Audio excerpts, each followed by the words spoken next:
Welcome to my channel.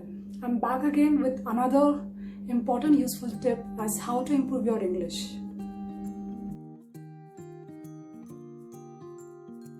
अपनी English को improve करने के लिए बहुत ज़रूरी है कि हम अपनी इंग्लिश वोकैबुलरी को इम्प्रूव करें। कोशिश तो बहुत लोग करते हैं कि हमारी इंग्लिश वोकैबुलरी एक्चुअल में इम्प्रूव हो, लेकिन हम लोग राइट अप्रोच फॉलो नहीं करते। तो मिस्टेक एक्चुअल में देखा जाए तो कहाँ पर हो रही है? हम लोग मोस्टली पहले डिक्शनरी में जाके नए वर्ड सीखते हैं, उनका मतलब सीखते हैं, लेकिन एक्चुअली में उन वर्ड्स को कभी यूज़ नहीं कर पाते हैं। राइट टाइम पे हमारे मुंह से वो शब्द निकलते ही नहीं है। तो राइट अप्रोच क्या है?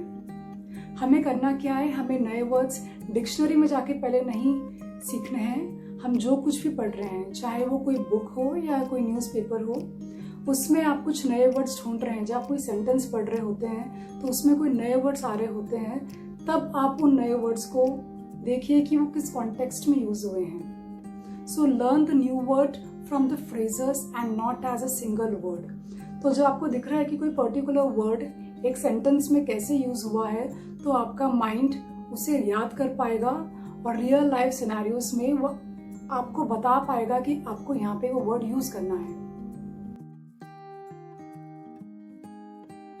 तो डिक्शनरी से नए वर्ड्स पहले मत सीखिए।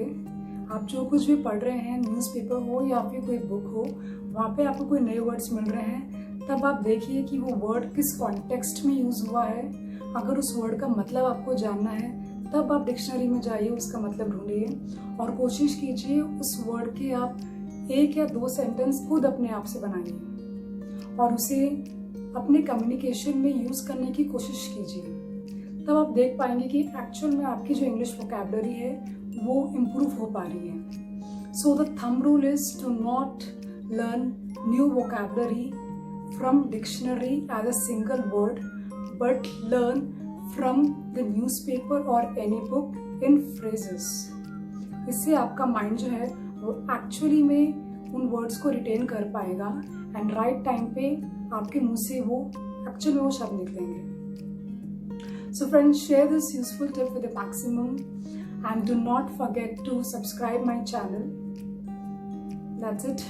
All the best. Enjoy learning.